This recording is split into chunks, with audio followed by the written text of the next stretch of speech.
Hello everyone, welcome again. यदि आप भी कॉम्पिटिटिव एग्जाम्स की तैयारी करते हैं और उसमें जीके पूछा जाता है तो यह वीडियो आप ही के लिए। इस वीडियो में हम लोग मुगल काल से रिलेटेड सारे इंपॉर्टेंट क्वेश्चन हम लोग देखने वाले हैं। जीके पढ़ने का दो तरीका होता है, केवल दो तरीका होता है। एक होता है कि आप हार्ड वर्क करें और दूसरा होता है स्मार्ट। स्मार्ट का मतलब क्या हुआ कि आप पहले प्रीवियस क्वेश्चन को पढ़ें, क्योंकि प्रीवियस क्वेश्चन का रिपीटेशन दोबारा होने का पूरा पूरा चांस रहता है। इस वीडियो में एसएससी में पूछे हुए जितने भी सवाल हैं घटना चक्र बुक से, उन सभी सवालों को हमने इस वीडियो में लिया है। तो चलिए शुरू करते हैं। मुगल काल की बात करें, मुगल वंश की बात करें तो इसकी शुरुआत जो है वो बाबर से शुरुआत होती है। बाबर कौन था? तो बाबर जो है वो तुर्क नस्ल के चगताई वंश का था और ये 12 वर्ष की उम्र में ही 1494 ईस्वी में फरगना राज्य में उत्तराधिकारी बन गया था। कौन? बाबर। बाबर जो है राजगद्दी कब संभाल लिया था? तो याद रखें 12 वर्ष की उम्र में। वहीं पर अकबर की बात करें तो अकबर जो है वो 13 वर्ष 4 महीने की उम्र में उसने राजगद्दी संभाला था। तो बाबर कब? 12 साल में और अकबर कब? 13 साल 4 महीने में। बाबर ने खुद से एक पुस्तक भी लिखी थी। बाबर के द्वारा खुद लिखा हुआ पुस्तक जो है वो था बाबरनामा। कौन सा पुस्तक था? बाबरनामा। किन्होंने लिखा था? बाबर ने लिखा था। अब यदि हम बात करें बाबरनामा जो है पुस्तक वो किस भाषा में लिखा गया था, तो याद रखें तुर्की भाषा में लिखा गया था। बाबरनामा किस भाषा में लिखा गया है? तो तुर्की भाषा में। बाद में इसी बाबरनामा का तुर्की भाषा से इसको फारसी में बदला गया। कौन बदला? तो अब्दुल रहीम खान खाना ने बाबरनामा के तुर्की भाषा को फारसी में बदला, क्योंकि फारसी जो है मुग़ल वंश का राजभाषा माना गया है। मुग़ल वंश का राजभाषा कौन सा था? फारसी। और इसीलिए बाबरनामा जो कि तुर्की भाषा में लिखा गया था उसको फारसी में कन्वर्ट किया। किन्होंने? अब्दुल रहीम खान खाना ने। अगर बाबर के भारत में प्रथम आक्रमण की बात करें तो सारे एग्जाम्स में कहा जाता है कि 1526 ईस्वी में, जब पानीपत की पहली लड़ाई हुई थी इब्राहिम लोदी के साथ में। लेकिन बाबर का पहला युद्ध देखें तो सबसे पहली बार भारत पर आक्रमण उन्होंने 1519 ईस्वी में किया था। उसके बाद लगातार इन्होंने 4 आक्रमण किया था। 19 में ही 2 बार किया था, फिर 20, 21 इस तरह से करते आया। लेकिन भारत में उसका राज्य जो शुरू होता है वो पानीपत के प्रथम युद्ध से शुरुआत होता है। पानीपत का प्रथम युद्ध 1526 ईस्वी में हुआ था। किनके साथ में? इब्राहिम लोदी के साथ में। इब्राहिम लोदी लोदी वंश का ही अंतिम शासक था जिसमें कि इब्राहिम लोदी की हार हुई थी। और इसी पानीपत के प्रथम युद्ध में बाबर ने तुगलमा युद्ध नीति और तोपखाने का प्रयोग किया था। तुगलमा युद्ध नीति और तोपखाने का प्रयोग सर्वप्रथम किन्होंने किया था? बाबर ने किया था। किस युद्ध में किया था? तो 1526 के पानीपत के युद्ध में किया था। अब अगर इनके चारों युद्ध की बात करें तो इसको ट्रिक में ऐसे याद किया जाता है कि पानी पिया, खाना खाया, चांद देखा, घर गया। और लास्ट में ये भी याद रखें, और घर गया तो क्या हो गया? मर गया। फिर से, पानी पिया, खाना खाया, चांद देखा, घर गया, और घर जाकर क्या हुआ उसका? तो मृत्यु हो गया। तो पानी से पानीपत का युद्ध कब हुआ था? 1526 में हुआ था। किनके साथ में? इब्राहिम लोदी के साथ में। हार किनकी हुई? इब्राहिम लोदी की हुई थी। और इसमें तुगलमा युद्ध नीति और तोपखाने का प्रयोग सर्वप्रथम किया गया था। 1527 की बात करें तो 1527 में खानवा का युद्ध हुआ था।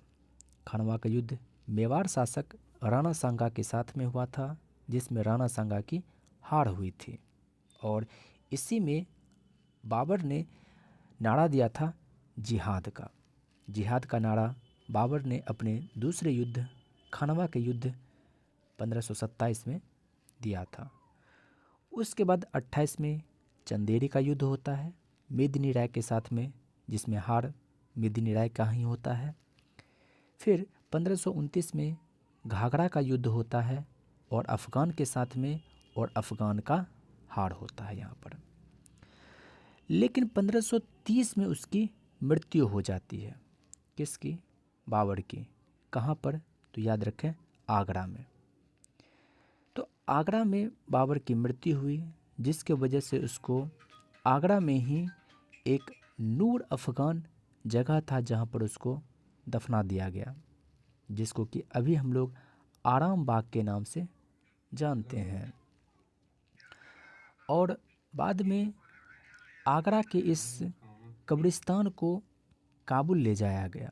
आगे है, बाबर को मुबैया नामक पद्य शैली का जन्मदाता माना जाता है। बाबर को मुबैया नामक पद्य शैली का जन्मदाता माना जाता है। किनको? बाबर को।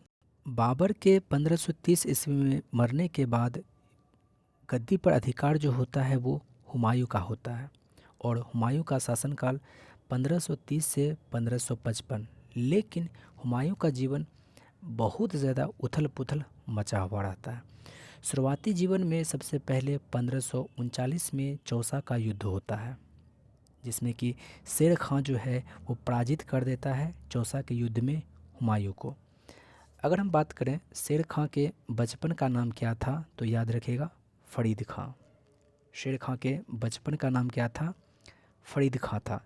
लेकिन शेरशाह ने जब हुमायूं को 1539 में चौसा के युद्ध में पराजित कर दिया, तो उसके बाद शेर खां ने अपना नाम शेरशाह रख लिया, अपना उपाधि और नया नाम जो है वो शेरशाह रख लिया। इस युद्ध में हुमायूं के हारने के बाद अगले ही साल 1540 में कन्नौज का युद्ध, उसी को बोलते हैं बिलग्राम का युद्ध, ये होता है, जिसमें कि शेरशाह जो है हुमायूं को पूरी तरह पराजित करके इसको दिल्ली से भागने पर मजबूर कर देता है। और इसके बाद शेरशाह का जो अधिकार होता है वो आगरा, दिल्ली पूरे पर हो जाता है। यहाँ पर आपको एक बात याद रखना ज़रूरी है, एग्ज़ाम में जब पूछे पुराना किला का निर्माण किन्होंने करवाया था, तो पुराना किला का निर्माण 1533 से 38 के बीच में करवाया तो था हुमायूं ही, लेकिन बाद में हुमायूं के हार जाने के बाद, दिल्ली छोड़ देने के बाद, जब दिल्ली पर अधिकार शेरशाह का हो गया, तब शेरशाह ने उस पुराने किले की मरम्मत करके उनमें और अन्य तरह की इमारतें बना करके उसका नाम शेरगढ़ रख दिया था। तो पुराना किला किन्होंने बनाया था? ऑप्शन में अगर हुमायूं रहे तो हुमायूं मारिएगा, ऑप्शन में यदि शेरशाह रहे तो शेरशाह मारिएगा। और इसी पुराने किले का नाम क्या रखा था शेरशाह ने? शेरगढ़ रखा था। तो 1545 में शेरशाह के मृत्यु के बाद हुमायूं ने एक बार फिर से दिल्ली विजय के लिए 1555 में सरहिंद का युद्ध लड़ा, जिसमें कि दिल्ली पर उसका फिर से अधिकार हो गया। अब सवाल आता है हुमायूंनामा पुस्तक। हुमायूंनामा पुस्तक, इसकी रचना किन्होंने करी थी? याद रखिएगा, गुलबदन बेगम ने। किन्होंने? गुलबदन बेगम ने। किसकी रचना करी थी इन्होंने? तो हुमायूंनामा पुस्तक। किन्होंने? गुलबदन बेगम ने। एक हुमायूं का मकबरा भी है। तो हुमायूं का मकबरा, चूँकि हुमायूं की मृत्यु कहाँ हुई थी? दिल्ली में हुई थी, तो इसी वजह से हुमायूं का मकबरा भी जो है अभी वर्तमान में दिल्ली में ही है। लेकिन अगर हम बात करें हुमायूं के मकबरा को किन्होंने बनाया था, तो याद रखिएगा, हाजी बेगम ने। किन्होंने बनाया था हुमायूं का मकबरा? हाजी बेगम ने। और इस हुमायूं के मकबरे का वास्तुकार कौन था? तो वास्तुकार था मीरन मिर्ज़ा ग्यास। कौन था? मीरन मिर्ज़ा ग्यास। ये सभी सवाल आपके एग्जाम में पूछा हुआ है, इसलिए मैं आपको बता रहा हूँ। एक बार फिर से रिवीजन कर लेते हैं। हुमायूं 1530 ईस्वी में गद्दी पर बैठा। उसके बाद का समय जो है उसका बहुत संघर्षपूर्ण रहा। पहले तो वो पुराना किला बनाने में व्यस्त रहा। पुराना किला किन्होंने बनाया था? तो हुमायूं ने बनाया था। लेकिन बाद में कन्नौज के युद्ध में हार जाने के बाद दिल्ली को जब छोड़ करके हुमायूं चला गया, तब शेर शाह ने इसी पुराने किले की मरम्मत करके शेरगढ़ इसको बनाया, अन्य तरह की इमारतें बनाई और इस पुराने किले का नाम दे दिया शेरगढ़ ने। शेर शाह के साथ में हुमायूं का पहला युद्ध हुआ था चौसा का युद्ध। कब हुआ था? 1540 में। इसी में शेर खां ने खुद का उपाधि लिया था शेर शाह। उसके बाद अगले ही साल 1540 में बिलग्राम का युद्ध होता है, उसी को कन्नौज का युद्ध कहते हैं। इसमें हुमायूं की पूरी तरह पराजय होती है और वो उस आगरा और दिल्ली छोड़ने पर वो मजबूर हो जाता है। इस पर अधिकार हो जाता है शेर शाह का। लेकिन जब शेर शाह की मृत्यु 1545 में हो जाती है तो उसके बाद हुमायूं एक बार फिर से कोशिश करता है सरहिंद के युद्ध में। सूरी शासक पराजित करके 1555 में अधिकार कर लेता है दिल्ली पर। याद रखिएगा, हुमायूं ने दिल्ली में ही एक दीन पनाह नामक नगर की स्थापना करी थी। किन्होंने? हुमायूं ने। और उसी दीन पनाह में एक पुस्तकालय था। पुस्तकालय के सीढ़ी पर से गिरने की वजह से 1556 ईस्वी में हुमायूं की मृत्यु हो गई थी। कब? 1556 ईस्वी में। उसके बाद दिल्ली पर जो अधिकार हुआ वो अकबर का हुआ। याद रखिएगा, अकबर का राज्याभिषेक कब किया गया था? तो 1556 ईस्वी में। हुमायूंनामा पुस्तक ये किन्होंने लिखा था? गुलबदन बेगम ने। हुमायूं का मकबरा किन्होंने बनवाया था? हाजी बेगम ने। वास्तुकार कौन था उस मकबरे का? तो मिरन मिर्जा ग्यास। अगर हम लोग यहाँ पर बात करें अकबर के शासनकाल की, तो 1556 से 1605 ईस्वी तक अकबर ने शासन किया था। अकबर का राज्याभिषेक जो है वह 13 वर्ष और 4 माह के उम्र में कलानौर में ही किया था। और शुरुआती में इसका जो संरक्षक बना था अकबर का, चूँकि इनकी इतनी कम आयु थी, इस वजह से इनका संरक्षक जो बना था वो बना था बैरम खां। हुमायूं के मृत्यु होने के बाद स्थिति लड़खड़ा गई। इसके वजह से 1556 में ही पानीपत की दूसरी लड़ाई होती है। अगर कहें तो दिल्ली के लिए ये लड़ी गई लड़ाई थी, जो कि अकबर और हेमू के बीच में हुआ था।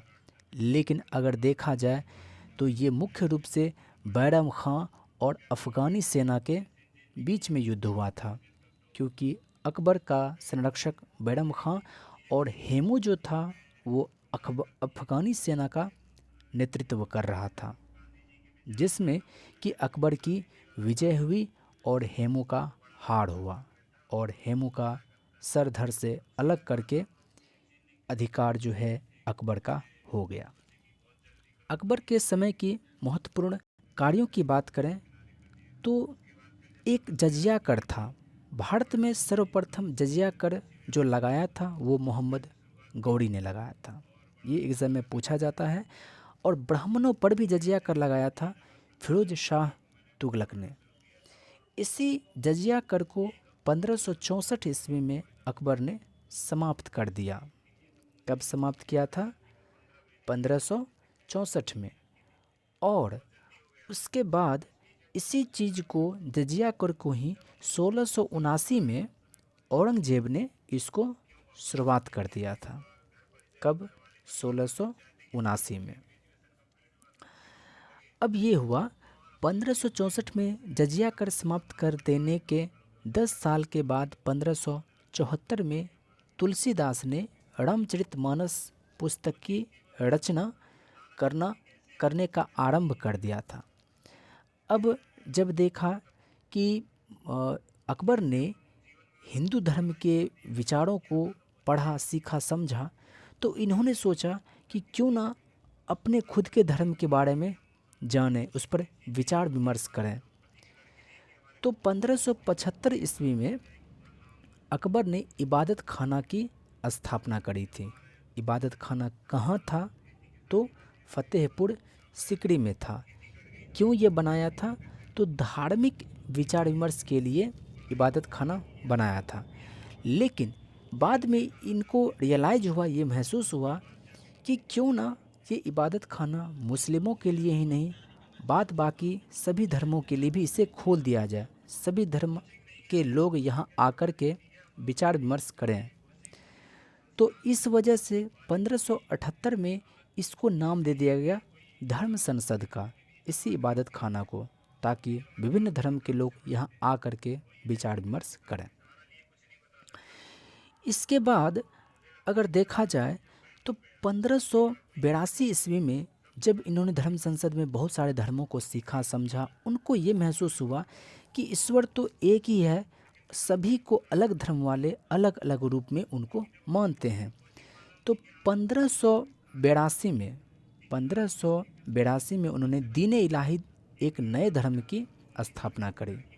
कब? 1582 में अकबर ने। और इसका प्रधान पुरोहित जो है, कहीं कहीं आपको देखने को मिलता है अकबर ही था इसका प्रधान पुरोहित, और कहीं कहीं देखने को मिलता है कि दीन इलाही का जो प्रधान पुरोहित था वो अबुल फजल था। लेकिन इस दीन इलाही को धर्म को स्वीकार करने वाला एक ही व्यक्ति था, वो था बिरबल। प्रथम व्यक्ति जो राजशाही तरफ से था वो बिरबल ही था। विसेंट स्मिथ एक ऐसे इतिहासकार हुए जो कि अकबर के द्वारा दीन इलाही धर्म को दीन इलाही धर्म को की जो प्रारंभ करने की प्रक्रिया को, जो दीन इलाही धर्म की स्थापना को एकदम बेकार बताया, एक मूर्खतापूर्ण निर्णय कहा है विसेंट स्मिथ ने दीन इलाही धर्म की स्थापना को। अभी आप देख रहे होंगे कि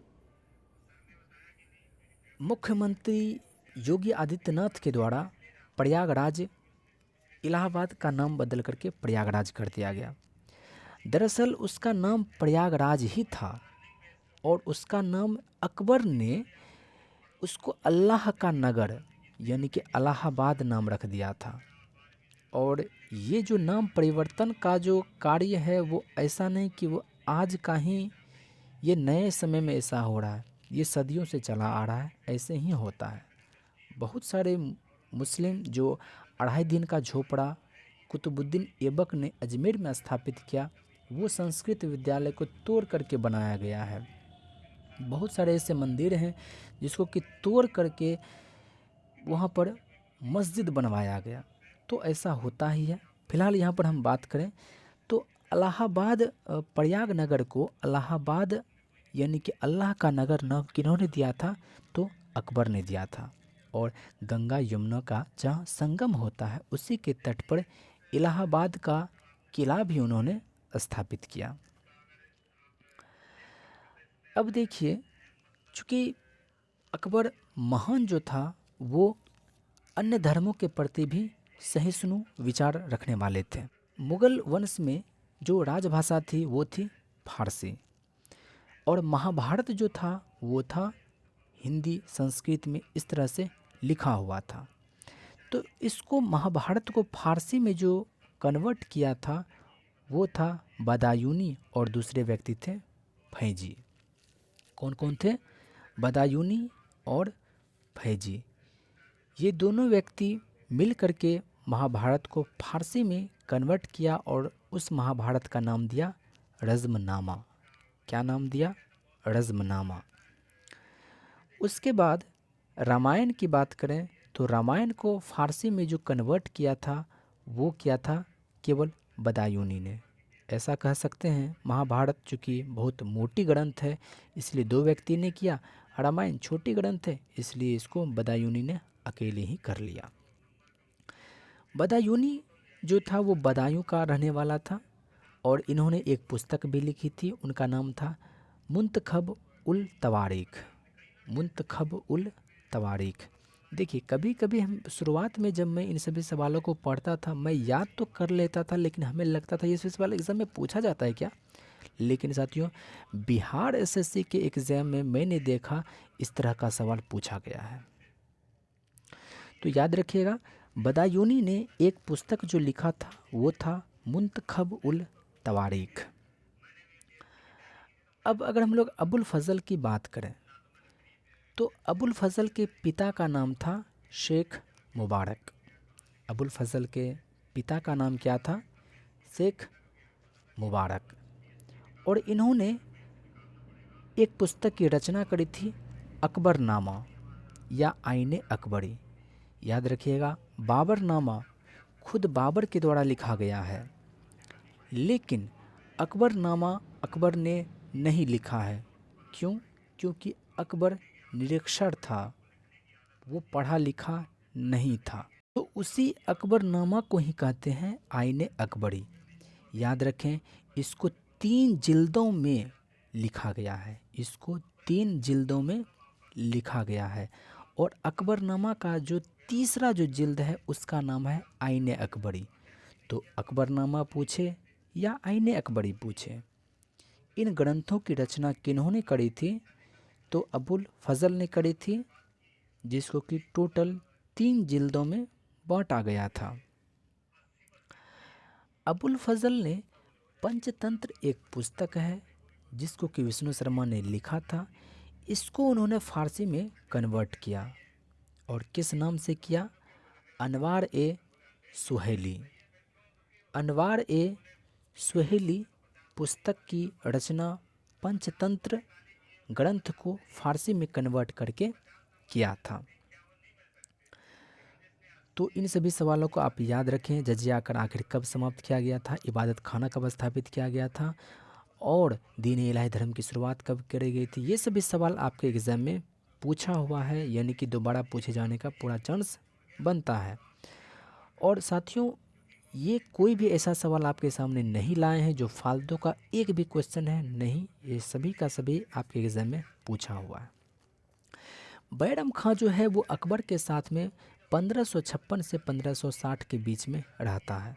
बाद में 1560 में अकबर जो है वो बैरम खां को कहता है कि अब आप जाइए, तीर्थाटन कीजिए और धर्म पुण्य करिए।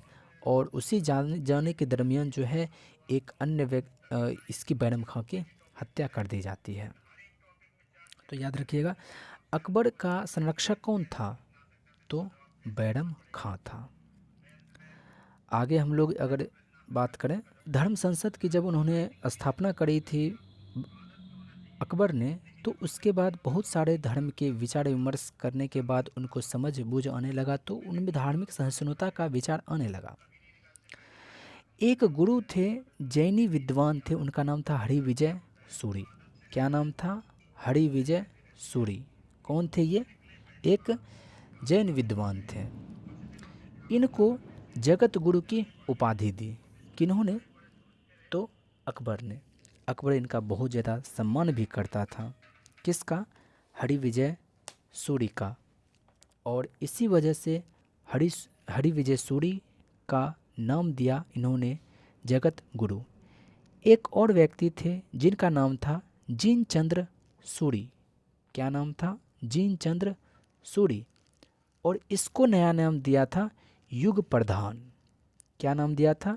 युग प्रधान। किसको दिया था? तो जिनचंद्र सूरी को। किन्होंने? अकबर ने। अब हल्दी घाटी का युद्ध सबको मालूम होगा। हल्दी घाटी का युद्ध जो हुआ था वो 1576 ईस्वी में मेवाड़ शासक राणा प्रताप के साथ में हुआ था।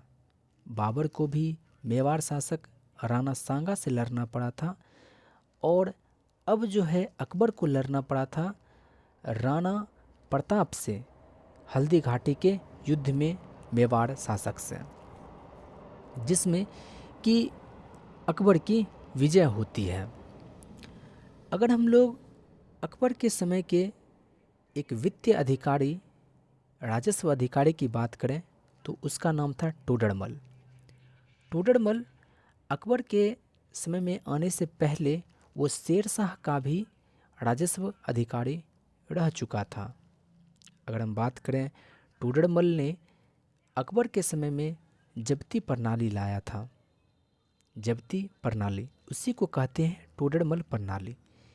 इसके तहत क्या था कि वास्तविक उत्पादन का 1/3 हिस्सा, वास्तविक उत्पादन का 1/3 हिस्सा जो है वो कर के रूप में राज्य को देना होता था।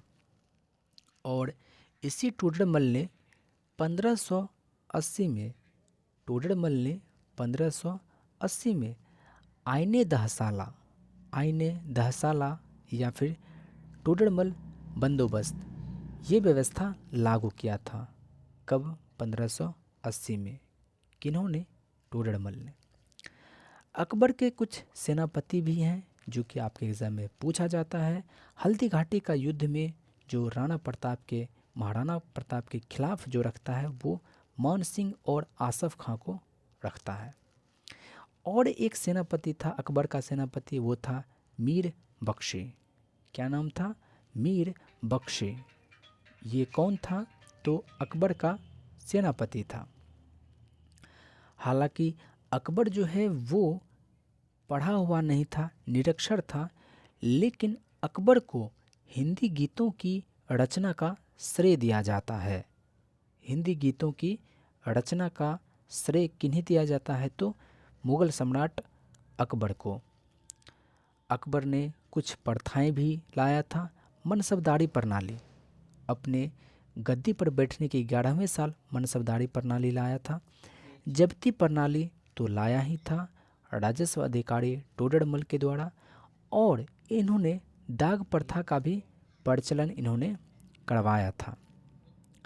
तानसेन के बारे में जानते होंगे, बहुत बड़े संगीतज्ञ हुए जिनके बारे में अबुल फजल ने कहा था कि सदियों ऐसा संगीतज्ञ नहीं भारत में पैदा लिया होगा।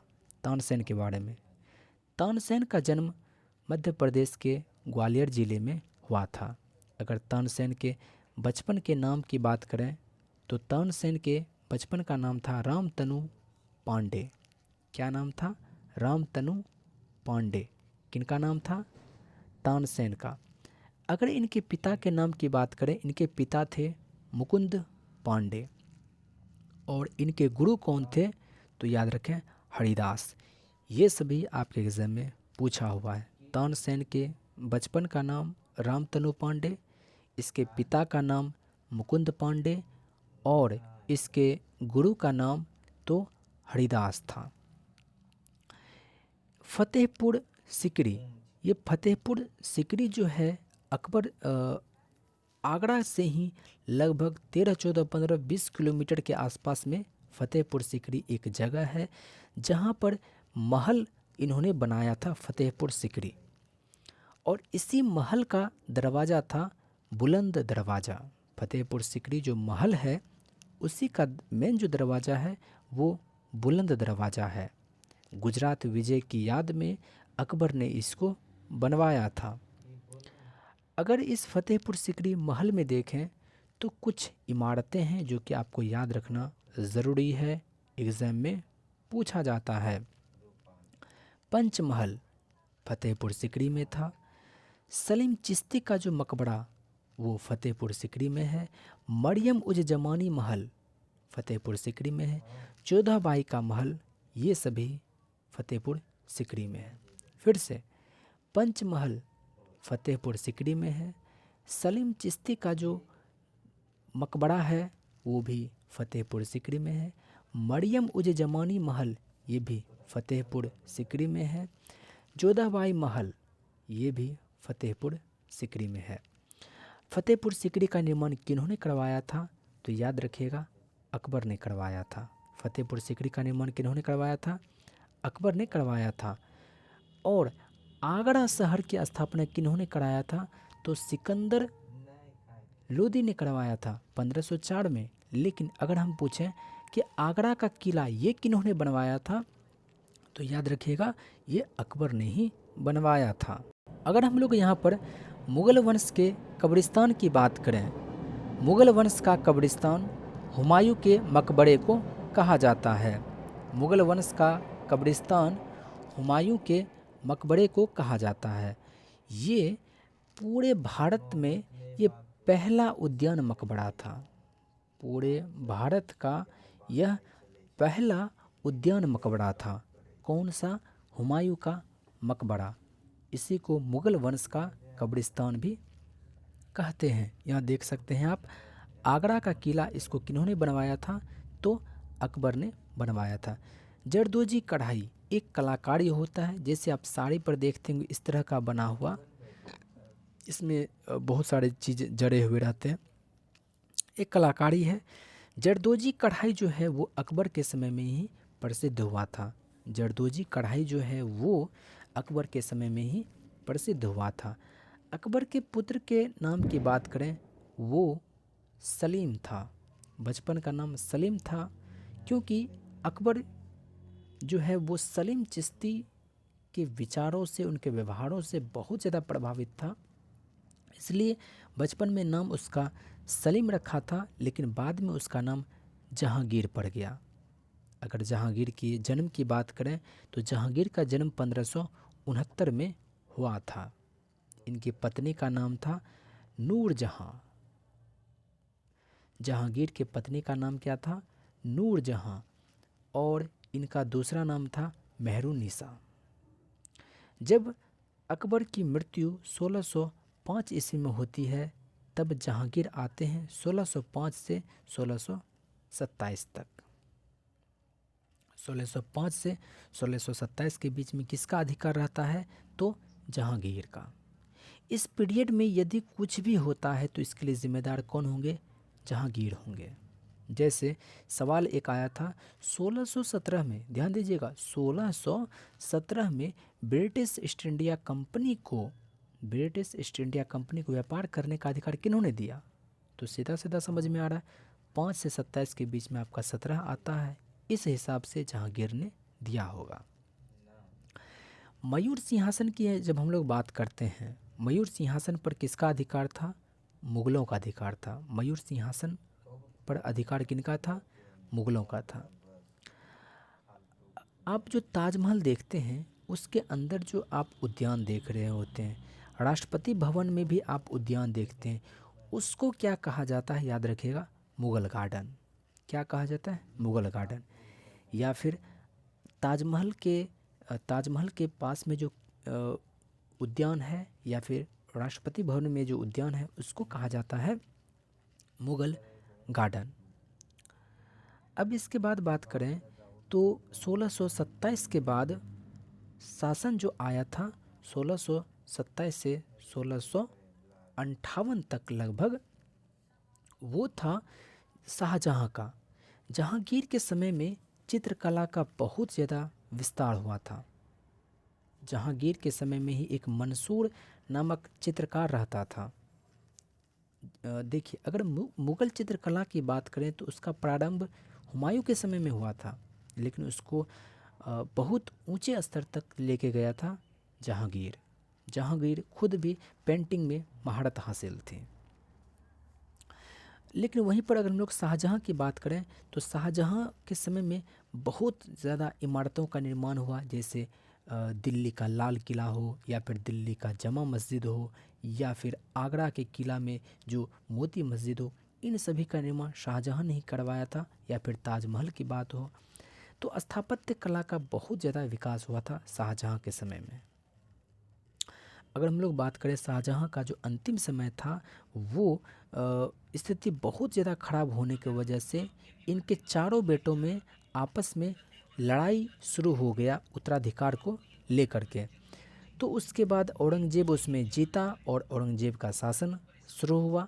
औरंगजेब के यदि हम लोग शासन की बात करें तो 1657 से 1707 ईस्वी तक औरंगजेब का अधिकार रहा। 1657 से 1707 ईस्वी तक किनका अधिकार रहा? औरंगजेब का। औरंगजेब ने क्या किया? तो अपने पिता को जेल में दे दिया और अपने भाई दारा शिकोह की इन्होंने हत्या कर दी। ऐसा था कि शाहजहां ने जहां ताजमहल बनवाया था उसी के सामने में ही दारा शिकोह का गला भी काट करके वहीं पर गाड़ दिया था। और शाहजहां को औरंगजेब ने कहा था कि जब वो अपने ताजमहल को देखेंगे तो अपने सामने अपने प्यारे पुत्र दारा शिकोह को भी देखेंगे। औरंगजेब जो था वो धार्मिक असहिष्णु व्यक्ति था और दारा शिकोह जो था सभी धर्मों के प्रति समान व्यवहार समान विचार रखने वाले व्यक्ति थे। औरंगजेब की एक पत्नी थी दिलरास बानो बेगम। दिलरास बानो बेगम जो थी उसके लिए बीवी का मकबरा बनवाया गया था। कहाँ पर? याद रखें, औरंगाबाद में। औरंगाबाद में बीवी का मकबरा कहाँ है? औरंगाबाद में है। ये किनकी पत्नी का ये मकबरा था? तो औरंगजेब के पत्नी का मकबरा था। लेकिन इनको बनवाया किन्होंने था? याद रखिएगा, औरंगजेब का एक पुत्र था आजम शाह। औरंगजेब का पुत्र था आजम शाह। उन्होंने ही 1678 ईस्वी में बीवी का मकबरा बनवाया था। मोती मस्जिद की बात करें तो मोती मस्जिद दो जगह है, एक आगरा का किला में भी है, दूसरा लाल किला में भी है। लाल किला किन्होंने बनवाया था? शाहजहां ने बनवाया था। आगरा का किला किन्होंने बनवाया था? अकबर ने बनवाया था। लेकिन आगरा के किला में जो मोती मस्जिद है वहाँ पर मोती मस्जिद जो था उसका निर्माण किन्होंने किया था? तो शाहजहां ने किया था। लेकिन वहीं पर लाल किला में जो मोती मस्जिद था वो बनवाया था औरंगजेब ने। लेकिन याद रखें, जब शाहजहां को 1658 में कैद करके रखा गया था, वो कहाँ पर कैद किया गया था? तो आगरा के किला में ही शाहजहां को कैद किया गया था। जब औरंगजेब की भी मृत्यु हो गई थी 1707 में, तब आया था बहादुर शाह प्रथम। कौन आया था? बहादुर शाह प्रथम। बहादुर शाह प्रथम उसी को कहते हैं मुअज्जम। क्या बोलते हैं बहादुर शाह प्रथम को? मुअज्जम बोलते हैं। और उसका जन्म जो हुआ था वो 1643 ईस्वी में हुआ था। ये एग्ज़ाम में पूछा हुआ है। और इसी बहादुर शाह प्रथम को कहा जाता है मुअज्जम। क्या कहा जाता है? मुअज्जम। और इनका एक उपाधि है शाह ए बेखबर। क्या नाम था इनका? शाह ए बेखबर। किनका नाम था? बहादुर शाह प्रथम का। इनका दूसरा नाम क्या था? मुअज्जम था। अगर हम बात करें बहादुर शाह प्रथम का, तो इनका ये जब गद्दी पर आया था वो औरंगजेब के बाद आया था, यानी कि 1707 से 1712 तक ही ये रह पाया था शासक के रूप में। ताजमहल के निर्माण की बात करें तो ताजमहल का निर्माण शाहजहां ने करवाया था। कब? तो 1653 ईस्वी में करवाया था। लेकिन हम बात करें कि इसके वास्तुकार कौन थे, तो याद रखिएगा उस्ताद अहमद लाहौरी। उस्ताद अहमद लाहौरी, इन्होंने ही ताजमहल का निर्माण करवाया था। याद रखें, शाहजहां ने वकील पद को समाप्त कर दिया। शाहजहां ने वकील पद को समाप्त कर दिया। वकील पद को समाप्त किन्होंने किया था? तो शाहजहां ने किया था। मंगोलों ने नवरोज़ त्यौहार किनसे लिया था? तो पारसी से लिया था। मंगोलों ने जो ये नवरोज़ त्यौहार लिया था वो पारसी से लिया था। अभी तुरंत हमने बताया था चित्रकला की जो मुग़ल शैली है वो हुमायूं के समय में विकसित हुआ था। लेकिन इसको चरमोत्कर्ष पर कौन लेके गया था? जहांगीर ने लेके गया था। झरोखा दर्शन, इसकी शुरुआत किन्होंने करी थी? तो अकबर ने करी थी। अकबर ने झरोखा दर्शन का शुरुआत किया था और इसी झरोखा दर्शन को औरंगजेब ने रोक लगा दिया था। झरोखा दर्शन पर रोक किन्होंने लगाया था? औरंगजेब ने। और इसको शुरुआत किन्होंने किया था? तो अकबर ने। इसके बाद ये औरंगजेब पता नहीं किस किस्म का इंसान था कि इन्होंने बिना शुल्क चुकाए व्यापार करने का आदेश दे दिया ईस्ट इंडिया कंपनी को। औरंगजेब ने ईस्ट इंडिया कंपनी को बिना शुल्क चुकाए व्यापार करने का अधिकार दे दिया था। अगर हम बात करें कि मुग़ल के वंशज की, तो पिता के तरफ से था कुछ और वंश से और माता के तरफ से था वो किसी और वंश से। पिता के तरफ से वो तैमूर के वंश का था। पिता के तरफ से वो तैमूर के वंश के था और माता की ओर से मंगोल सरदार चंगेज़ खां की ओर से था। याद रखें, ये एग्ज़ाम में पूछा हुआ सवाल है, कोई भी ऐसा सवाल नहीं लिया गया है जो कि एग्ज़ाम से बाहर का सवाल हो। जहांगीर का मतलब क्या होता है? याद रखें, विश्व विजेता। जहांगीर का मतलब क्या होता है? तो विश्व विजेता। अगर हम बात करें, दो व्यक्ति बाबर और जहांगीर, इन्हीं दोनों ने अपनी अपनी आत्मकथा लिखी थी। बाबर ने बाबरनामा और जहांगीर ने तुजुक-ए जहांगीरी।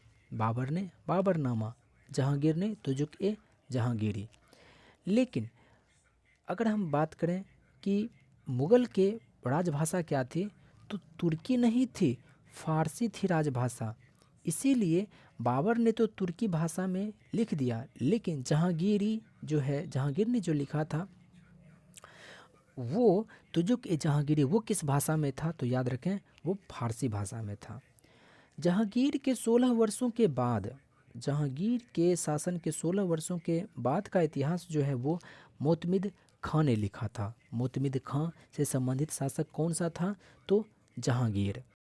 जहांगीर के दरबार में जो जेम्स प्रथम का जो अगर देखा जाए तो अंग्रेज का पहला राजदूत जो था वो जहांगीर के समय में ही आया था। अंग्रेज का जो पहला राजदूत था वो कौन था? तो हॉकिंस था। किसके दरबार में आया था? जहांगीर। आपको ही पता होगा 1600 में जो है ईस्ट इंडिया कंपनी की स्थापना होती है और 1608 ईस्वी में सूरत के तट पर ये जो हॉकिंस था वो आकर के रुका था और ये लगभग 3 साल तक रहा था जहांगीर के दरबार में, 1608 से 1611 तक। वहीं पर जहांगीर के बाद कौन आता है? शाहजहां। शाहजहां जब आता है तो शाहजहां के समय में भी मनुची नाम का एक अंग्रेज जो है उसके दरबार में राजदूत के रूप में आया था। जहांगीर के बारे में आपको पता ही होगा, ये कब बना था, गद्दी पर कब बैठा था? 1605 में बैठा था। शाहजहां कब बैठा था? तो 1627 में बैठा था। इसका जहांगीर का जन्म कब हुआ था? तो 1569 में हुआ था। वहीं पर शाहजहां का जन्म कब हुआ था? तो 1592 में हुआ था। मुअज़्ज़म, जिसको कि बहादुर शाह प्रथम, शाह ए बेखबर ये सब बोलते हैं, उनका जन्म कब हुआ था? 1543 में हुआ था। वहीं पर ताजमहल के निर्माण की बात करें तो वो 1553 में हुआ था। ये सभी सवाल आप एग्ज़ाम में याद रखें। और 12 आदेशों की घोषणा किन्होंने करवाया था? तो जहांगीर ने करवाया था। दरअसल ये 12 आदेश जो था वो लोक कल्याण से संबंधित था। जैसे कि लोक कल्याण से संबंधित का मतलब ये था कि आप तंबाकू नहीं खा सकते हैं, छीना छोड़ी नहीं कर सकते। इस तरह के 12 आदेशों की घोषणा का एक लिस्ट था जिसको कि किन्होंने इसको जारी किया था? तो जहांगीर ने। शाहजहां के बचपन का नाम जो था वो था खुर्रम। शाहजहां के बचपन का नाम क्या था? खुर्रम। और जन्म कब हुआ था? याद रखें, 1592 ईस्वी में। आगरा जो था वो राजधानी हुआ करती थी। आगरा ही राजधानी हुआ करती थी, क्योंकि अगर देखा जाए तो बाबर भी जो है वो आगरा में ही था और आगरा में ही उसकी मृत्यु हुई। आगरा ही था राजधानी, लेकिन इसको दिल्ली लेके चला गया था कौन? तो शाहजहां। जब इन्होंने दिल्ली में लाल किला जब बनाया तो आगरा राजधानी भी जो है वो आगरा से कहाँ लेके चला गया? दिल्ली लेके चला गया। 1739 का एक महत्वपूर्ण युद्ध है करनाल का युद्ध। 1739 में कौन सा युद्ध हुआ था? करनाल का युद्ध। इसमें क्या हुआ था कि उस समय मुग़ल शासक जो था मोहम्मद शाह रंगीला था। कौन था? मोहम्मद शाह रंगीला। इस पर जो आक्रमण किया था वो किन्होंने किया था? नादिर शाह ने किया था। और नादिर शाह ने मोहम्मद शाह रंगीला को पराजित करके 1739 के करनाल के युद्ध में पराजित करके शाहजहां का जो तख्ते ताउस था, शाहजहां का तख्ते ताउस जो था वो भी लेके चला गया। शाहजहां का जो तख्ते ताउस था वो भी लेकर के चला गया। कौन? तो नादिर शाह ने। किसको हरा करके? मोहम्मद शाह रंगीला को। किस युद्ध में? 1739 के करनाल के युद्ध में। अब सवाल एक इस तरह से पूछा जाता है कि आखिर ये तख्ते ताउस कहाँ रहता था? तो भाई दिल्ली शाहजहाँ कहाँ रहता था? तो दिल्ली में। तो ये भी जो तख्ते ताउस था वो भी दिल्ली में ही रहता था, दिल्ली के लाल किला के दीवाने आम में, जो कि शाहजहाँ का था, जिसको कि ले करके चला गया नादिर शाह ने। शरीयत में संगीत को बुरा माना जाता था। अगर औरंगजेब के शासन की बात करें तो वो कुरान पर ही आधारित होकर के वो शासन करता था, जिसमें संगीत को बुरा माना गया था। और इन्होंने क्या किया, संगीतज्ञ को सबको छुट्टी दे दिया, राजकीय अवकाश दे दिया गया, किसी को कुछ नहीं गाना है। जबकि स्वयं औरंगजेब वो भी वीणा बजाने में दक्ष था, वीणा बजाने में दक्ष था। अगर ताजमहल देखें तो ताजमहल जो है ना, लंबाई और चौड़ाई में बिल्कुल आपको बराबर दिखेगा। ताजमहल को देखें तो ये बिल्कुल बराबर शेप में स्क्वायर में है इसका आधार। यहाँ तक कि यदि आप बना हुआ अगर कभी खरीदेंगे तो उसमें भी आप लंबाई चौड़ाई बराबर ही देखेंगे। लेकिन उस पर कुरान की आयतें उस पर वर्णित हैं, उत्कीर्णित हैं। ताजमहल पर जो कुरान की आयतें उत्कीर्णित है, वो किन्होंने उन आयतों को उत्कीर्णित किया था? तो याद रखिएगा, अमानत खां सिराजी, अमानत खां सिराजी, इन्होंने ताजमहल पर कुरानों की आयतों को उत्कीर्णित किया था। किन्होंने? अमानत खां सिराजी। ये आपके एग्जाम में पूछा हुआ है। अब अगला सवाल है लाल किला। लाल किला का निर्माण तो शाहजहाँ ने ही करवाया था। शाहजहाँ ने ही ना करवाया था लाल किला। दिल्ली में लाल किला के अंदर जो मोती मस्जिद है उसका निर्माण औरंगजेब ने करवाया था। लेकिन लाल किला के बाहर, जैसे यहाँ आपका लाल किला है, इसके बाहर चबूतरे पर जामा मस्जिद का निर्माण किन्होंने करवाया था? याद रखिएगा, शाहजहाँ ने ही करवाया था। शेर शाह का भी इसमें नाम आ चुका है, क्योंकि हुमायूं के साथ में उसका लड़ाई हुआ था। 1545 ईस्वी में उसकी मृत्यु हो गई थी। कालिंजर अभियान के टाइम पर उक्का नामक एक वो अग्नेयास्त्र चला रहा था। उक्का नामक अग्नेयास्त्र कालिंजर अभियान के दौरान, तो वो जो है सामने के किला से टकरा करके वो गोला पुनः वापस लौट आया। उसी उक्का से जो है उसका शेरशाह की मृत्यु हो गई। अगर शेरशाह के समय में बात करें तो 23 टकसालें थी। 23 टकसालें थी। टकसाल जो था उनकी संख्या कितनी थी? 23। टकसाल का मतलब क्या होता है? जहाँ सिक्कों को ढाला जाता है। जामा मस्जिद ऐसा नहीं है कि केवल दिल्ली में ही है, जामा मस्जिद फतेहपुर सिकरी में ही है, सिकरी में भी है। लेकिन यदि हम लोग जामा मस्जिद के निर्माण की बात करें दिल्ली वाला, तो उसका निर्माण शाहजहाँ ने करवाया था। ताजमहल जो बोलते हैं ना, ताजमहल को संगमरमर में स्वप्न कहा जाता है। ताजमहल को संगमरमर में स्वप्न कहा जाता है। जबकि पंचमहल जो कि फतेहपुर सिकरी में है, उसको पत्थर में स्वप्न कहा जाता है। पंचमहल को क्या कहा जाता है? पत्थर में स्वप्न कहा जाता है। अगर पुरंदर की संधि की बात करें तो पुरंदर की संधि 1665 ईस्वी में हुई थी। पुरंदर की संधि कब हुई थी? तो याद रखिएगा 1665 ईस्वी में हुई थी। किन के बीच में हुई थी? शिवाजी और बीजापुर के सुल्तान के बीच में हुई थी। शिवाजी और बीजापुर के सुल्तान के बीच में हुई थी पुरंदर की संधि। कब हुई थी? 1665 में। बीजापुर का मतलब कर्नाटक चले जाइए, बीजापुर आप पहुँच गए। जुझार सिंह किस शासक से थे? शाहजहाँ से। जसवंत सिंह औरंगजेब। याद रखिएगा, जुझार सिंह शाहजहाँ से, जसवंत सिंह औरंगजेब से। औरंगजेब जो था वो धार्मिक असहिष्णु व्यक्ति था, दूसरे धर्मों के खिलाफ था। लेकिन औरंगजेब ने सबसे ज़्यादा हिंदू व्यक्तियों को ही अपने राज दरबार में नौकरी दे रखा था।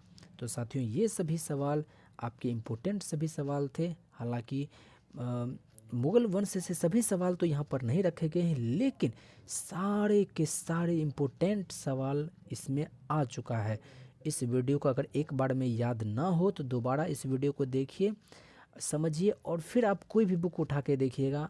ऐसा कोई सवाल ही नहीं होगा जिसका आप जवाब नहीं दे पाएंगे, क्योंकि ये सभी सवाल मोस्ट इम्पोर्टेंट है, हर एग्ज़ाम में पूछा जाने वाला सवाल है। तो वीडियो के अंत तक बने रहने के लिए आपका बहुत बहुत धन्यवाद। शुक्रिया। जय हिंद।